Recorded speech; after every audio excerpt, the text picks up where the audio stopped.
या ठिकाणी महाराष्ट्राच्या कानाकोपऱ्यातनं म्हणजे कोळी महासंघाची जी संघटना आहे, विदर्भ, मराठवाडा, खानदेश, पश्चिम महाराष्ट्र आणि कोकण या सर्व विभागामधनं आपले प्रमुख कार्यकर्ते या ठिकाणी आलेले आहेत। याचं कारण एकच की आपल्याला पुनश्च पदोन्नती करायची, निवड करायची होती। त्या निवडणुकीसाठी आपण सर्वांना या ठिकाणी आमंत्रित केलेलं आहे। खरं म्हणजे पदाधिकारी आणि कार्यकर्त्यांची राज्यस्तरीय ही बैठक आहे आणि नियुक्त्या करायची आहे। त्याच्यासाठी आज आपण हा मोठा कार्यक्रम आयोजित केलेला आहे।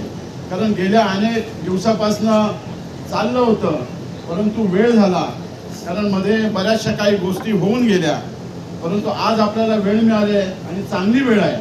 खरं म्हणजे योगायोग आहे की जिथे एकविरा देवीची आज पालखी आहे, एकविरा देवीची जत्रा आहे आणि जत्रेला आपण सगळे येतोच, पण आज आपली पण इथे जत्रा आहे, सगळेजण इथे उपस्थित राहिले त्याबद्दल पुन्हा एकदा तुम्हाला धन्यवाद देतो आणि अभिनंदन करतो तुमचं। या ठिकाणी या कार्यक्रमासाठी उपस्थित सर्व आमचे पॅलेट ब्युरो आणि ज्यांना आता नियुक्त्या केल्या त्या अनेक स्तरावरचे आमचे पदाधिकारी, म्हणजे मी आता सगळ्यांची कोणाची नावं घेत नाही, आमचे बोबडी साहेब आहेत, टपके साहेब आहेत, आमचे भोईर साहेब आहेत, देवानंदजी आहेत, तिथे आमचे विदर्भाचे पाटकर साहेब आहेत, कर्नल साहेब आहेत, तिथे यशवंत पाटील आहे, निशिकांत पाटील आहे, DM कोळीजी आहेत। या ठिकाणी बरेचसे आमचे कार्यकर्ते आहेत, आमचे पोपट पुजारी आहेत, धडे सर आहेत, धडे फुले आणि तिथं आमची जोडीच आहे ती सगळी। हे सगळ्यांनी काम करायला पाहिजे। गांगुर्डे साहेब नाशिकवरून आले, सर्वांनी